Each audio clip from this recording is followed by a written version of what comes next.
وہی ہے پہلے طاغوت کا انکار کرو پھر اللہ پر ایمان لاؤ، تب ایمان معتبر ہے۔ طاغوت کسے کہتے ہیں؟ طغا سے بنا ہے، طغا طغیانی، دریا اپنے حدود کے اندر بہ رہا ہے لیکن اب یہ کہ اس کی پانی ادھر چھلک گیا ہے، اپنے حدود سے کناروں سے نکل گیا، اسے کیا کہتے ہیں؟ طغیانی، طغیانی آئی ہوئی ہے، طغیانی۔ تو انسان کا اور جنوں کا مقام کیا ہے؟ وما خلقت الجن والانس الا لیعبدون، میں نے نہیں پیدا کیا جنوں اور انسانوں کو مگر اس لیے کہ میری بندگی کریں۔ جو حد بندگی سے تجاوز کرے گا وہ طاغوت ہے۔ لا اکراہ فی الدین قد تبین الرشد من الغی، سعادت اور رشد اور ہدایت کا راستہ بالکل واضح ہو چکا ہے کج راستوں سے۔ غی ہے جسے غوا بنا ہے، غوا گمراہ ہو جانا، اغوا کا لفظ بنتا ہے گمراہ کر دینا کسی کو، تو یہ غی ٹیڑھ کجی صحیح راستے سے ہٹ جانا۔ قد تبین الرشد من الغی، اچھا اس کی وجہ کیا ہے؟ یہ دعویٰ کیوں ہو رہا ہے کہ ذہن میں رکھیے یہ ہے سورہ بقرہ، یہ نازل ہوئی ہے مدنی دور میں، 2/3 قرآن جو ہے وہ ہے مکی جو نازل ہو چکا ہے۔ گویا کہ قرآن مجید کی ان صورتوں نے بالکل دودھ کا دودھ پانی کا پانی جدا کر دیا، حق اور باطل میں اب کوئی اشتباہ نہیں رہا، کسی نیک نیت انسان کے لیے تو کوئی اشتباہ نہیں ہے، حق علیحدہ باطل علیحدہ، لیحق الحق ویبطل الباطل، تاکہ حق کا حق ہونا ثابت ہو جائے، باطل کا باطل ہونا ثابت ہو جائے، اور یہ ہو چکا ہے۔ قد تبین الرشد من الغی، ہدایت کا راستہ واضح اور ممیز ہو چکا ہے کجی اور گمراہی کے راستے سے۔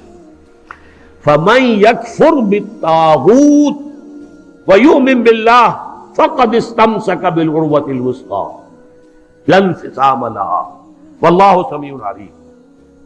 تو جو شخص بھی طاغوت کا کفر کرے گا، انکار کرے گا، طاغوت کے خلاف بغاوت کرے گا اور ایمان لائے گا اللہ پر، یہ اہم ترین مقام ہے اس اعتبار سے کہ جیسے میں نے اس سے پہلے بھی دیکھا لا الہ الا ہو، لا الہ پہلے ہے، الا ہو بعد میں آتا ہے، نفی اس بات، اسی لیے بعض جو ہمارے سلسلے تصوف کے ہیں اس میں جو ذکر ہوتا ہے لا الہ الا اللہ، اسے نفی اس بات کا ذکر کہتے ہیں، لا الہ الا اللہ، الا پر وہ ضرب لگاتے ہیں قلب کے اوپر، جس سے ایک خاص قسم کی کیفیت پیدا ہوتی ہے، ایک نفسیاتی کیفیت حاصل ہوتی ہے۔ تو پہلے نفی ہے پھر اس بات، وہی ہے پہلے طاغوت کا انکار کرو پھر اللہ پر ایمان لاؤ، تب ایمان معتبر ہے۔ طاغوت کسے کہتے ہیں؟ طغا سے بنا ہے، طغا طغیانی، دریا اپنے حدود کے اندر بہ رہا ہے لیکن اب یہ کہ اس کی پانی ادھر چھلک گیا ہے، اپنے حدود سے کناروں سے نکل گیا، اسے کیا کہتے ہیں؟ طغیانی، طغیانی آئی ہوئی ہے، طغیانی۔ تو انسان کا اور جنوں کا مقام کیا ہے؟ وما خلقت الجن والانس الا لیعبدون، میں نے نہیں پیدا کیا جنوں اور انسانوں کو مگر اس لیے کہ میری بندگی کریں۔ جو حد بندگی سے تجاوز کرے گا وہ طاغوت ہے، چاہے وہ ایک فرد ہو، کوئی ادارہ ہو، کوئی ریاست ہو۔ میں نے یہ 3 چیزیں گن دی ہیں۔ انفرادی حیثیت سے میں اپنے حد بندگی سے تجاوز کرتا ہوں، اگر زندگی آمد برائے بندگی، زندگی بے بندگی شرمندگی، اگر میں حد بندگی سے تجاوز کر گیا تو میں طاغوت ہوں۔ کوئی ادارہ آپ نے بنایا ایسا جس میں لمیٹیشن نہیں ہے اللہ کے احکام کی، بلکہ اس کے اندر آپ نے اپنی اتھارٹی جو ہے وہ بڑی مطلق رکھی ہوئی ہے، طاغوت ہے۔ ریاست آپ نے قائم کی، حاکمیت عوام کے لیے یا حاکمیت کسی ایک خاندان کے لیے، وہی طاغوت ہے۔ اس کی نفی، اس کا انکار، اس کے خلاف بغاوت کر کے ایمان لاؤ گے تو ایمان معتبر ہے۔ اور اگر طاغوت سے دوستی بھی چل رہی ہے، طاغوت کی چاکری بھی ہو رہی ہے، طاغوت کے ساتھ تعاون، حال یہ ہے کہ حضور فرماتے ہیں من مشى مع فاسق ليقويه فقد اعان على هدم الاسلام، جو شخص کسی فاسق و فاجر انسان کے ساتھ چلے اسے تقویت پہنچانے کے لیے، اس نے اسلام کی عمارت کو جڑوں سے کھودنے میں مدد کی، منہدم کرنے میں مدد کی۔ من مشا، صرف چلنا، آپ کسی کے ساتھ چلتے ہیں تاکہ تقویت اسے ہو جائے، لوگوں کو معلوم یہ بھی ان کے ساتھ ہے، من مشا مع فاسق، فاسق کافر بھی نہیں، فاسق لیقویہ، تاکہ اسے تقویت پہنچائیں، فقد اعان علی حدم الاسلام، اسلام کی عمارت کو جڑوں سے کھود کر گرانے میں مدد کی۔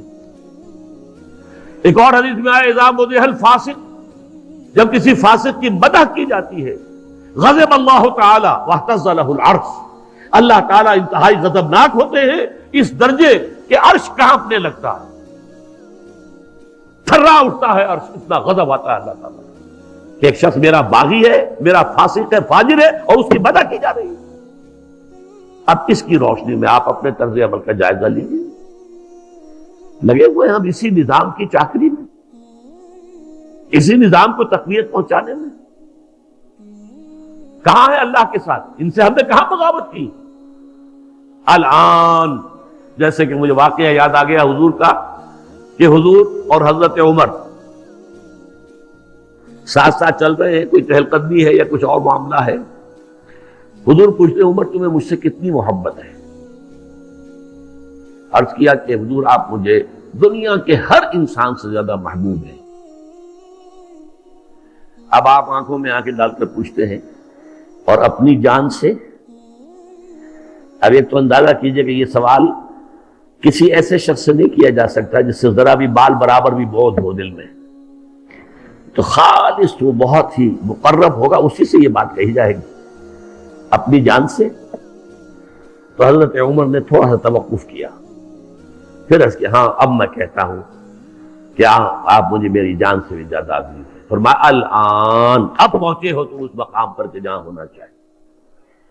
تو الآن والا معاملہ یہ ہے کہ انسان تن من دھن اپنی زندگی ہر شے لگا دے طاغوت کے خاتمے اور حق کے غلبے کے لیے۔ وہ ہے جہاں سے بات شروع ہوئی تھی، لگا دو، کھپا دو، صرف کر دو۔ یا ایھا الذین آمنوا انفقوا مما رزقناکم من قبل ان یاتی یوم لا بیع فیہ ولا خلۃ ولا شفاعۃ والکافرون هم الظالمون۔ اس روش کو اختیار کرنے سے انکار کرنے والے ہی تو کافر اور ظالم اور مشرک ہیں۔ تو اپنے ایمان کو آپ تول لیجئے کہاں کھڑے ہیں، طاغوت کے ساتھ آپ کی روش کیا ہے۔ بہرحال من یکفر بالطاغوت ویؤمن باللہ فقد استمسک بالعروۃ الوثقی، جس نے کہ طاغوت کا کفر کیا، طاغوت سے بغاوت کی اور اللہ پر ایمان لایا، اس نے مضبوط کنڈے کو پکڑ لیا ہے۔ یہ جو نقشہ ہے یہاں پر، اس کو ایک تمثیل سے سمجھ لیجئے۔ سمندری جہاز پہ فرض کیجئے کچھ عرشے پر کھڑا ہوا ہے، کوئی ہچکولا ایسا آیا کہ گر گیا سمندر میں، اور آپ کو معلوم ہے کہ اس کے ساتھ کنڈے لگے ہوتے ہیں۔ اگر کوئی کنڈا اس کے ہاتھ میں آ جائے، فرض کیجئے تیرنا ویرنا نہیں جانتا غریب، کنڈا ہاتھ میں اگر آ گیا تو وہ کنڈا کبھی نہیں چھوڑے گا، اس لیے کہ اس کنڈے کے ساتھ اس کی جان وابستہ ہے۔ بلکہ میں کہا کرتا ہوں کہ اگر کوئی شارک مچھلی آ کر اس کی ٹانگ کاٹ کے لے جائے تو وہ کہے گا جائے، لیکن یہ کہ میں اس کنڈے کو نہیں چھوڑوں گا، اس لیے کہ یہ کنڈا ہے کہ جس کے ساتھ میری اب جان وابستہ ہے۔ اسی طریقے سے گویا کہ انسان اپنی حفاظت اور تحفظ کے لیے وَمَن يَكْفُرْ بِالطَّاغُوتِ وَيُؤْمِن بِاللَّهِ فَقَدِ اسْتَمْسَكَ بِالْعُرْوَةِ الْوُثْقَىٰ، اس کا ہاتھ اس مضبوط کنڈے پر آ گیا کہ جس کے بعد اس کی گمراہی نہیں ہے۔ لَا انفصام لَهَا، جیسے کنڈا مضبوط ہے، وہ اپنی جگہ سے نکلنے والا نہیں ہے، وہ ہٹنے والا نہیں ہے، جگہ چھوڑنے والا نہیں ہے، ٹوٹنے والا نہیں ہے۔ لَا انفصام لَهَا، ایسا کنڈا اس پر اس کا ہاتھ آ گیا ہے۔ واللہ سمیع علیم، اللہ تعالیٰ سب کچھ سننے والا، سب کچھ جاننے والا ہے۔ یہ سمیع علیم تنوین کے ساتھ یہ صفات ہے۔ السمیع ہوتا تو اللہ کا نام ہو جاتا، العلیم ہوتا تو اللہ کا نام ہو جاتا۔ اللہ ولی الذین آمنوا یخرجہم من الظلمات الی النور۔ دیکھیے ترک موالات کی میں نے بات کی تھی نا، اب یہاں ولایت آ گئی۔ اللہ ولی ہے، پشت پناہ ہے، مددگار ہے، محافظ ہے، حمایتی ہے اہل ایمان کا۔ یعنی یہ جو کشاکش ہوگی اب حق و باطل کے مابین، طاغوت کے خلاف تمہیں جہاد کرنا ہے، کفر کرنا ہے، احقاق حق ابطال باطل کی جدوجہد کرنی ہے، تو تمہیں کسی کا سہارا درکار ہے، اللہ کا سہارا، اللہ کی مدد۔ جیسے حضور سے بھی کہا گیا وَاصْبِرْ وَمَا صَبْرُكَ إِلَّا بِاللَّهِ، اے نبی صبر کیجئے اور آپ کا صبر تو اللہ ہی کے سہارے پر قائم ہے۔ قوت تو آپ کو اللہ سے ملتی ہے۔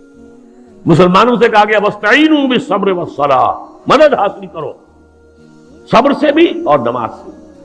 تو اسی طرح فرمایا اللہ کی مدد شامل حال رہے گی۔ اللہ ولی الذین آمنوا، اللہ ولی ہے اہل ایمان کا۔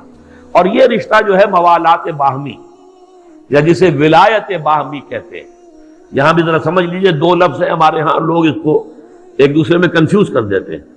ایک ولایت ہے، ولایت واو کے زبر کے ساتھ، یہ والی سے بنا ہے، والی، والی دمشق یعنی حاکم دمشق، تو ولایت کہتے ہیں حکومت کو، اور ولی سے بنا ولایت، ولایت باہمی، جیسے اللہ یہاں دوست ہے اہل ایمان کا، اہل ایمان دوست ہے اللہ کے۔ الا ان اولیاء اللہ لا خوف علیہم ولا هم يحزنون الذین آمنوا وكانوا يتقون لهم البشرى فی الحیاۃ الدنیا والآخرہ۔ آگاہ ہو جاؤ کہ اللہ کے دوست جو ہیں یعنی اہل ایمان، ان کے لیے نہ خوف ہے اور نہ کوئی حزن ہے۔ اور یہ کون ہے؟ یہ ولی کوئی علیحدہ نوع نہیں ہے، کوئی سپیشیز علیحدہ نہیں، انسانوں ہی میں سے ہوتے ہیں، ان کے سروں پر کوئی سینگ نہیں ہوتے، عام انسان ہوتے ہیں۔ البتہ کیا؟ الذین آمنوا وکانوا یتقون، ایمان اور تقوی، ایمان لائے اور ایمان حقیقی، اور تقوی ہے انہیں پش کر رہا ہے۔ ثم اتقوا وآمنوا ثم اتقوا واحسنوا واللہ یحب المحسنین۔ یہ ایمان اور تقوی ہے تو وہی اللہ کا ولی ہے۔ الا ان اولیاء اللہ لا خوف علیہم ولا هم يحزنون الذین آمنوا وكانوا يتقون لهم البشرى فی الحیاۃ الدنیا والآخرہ۔ ان کے لیے تو بشارتیں ہی بشارتیں ہیں دنیا کی زندگی میں بھی اور آخرت میں بھی۔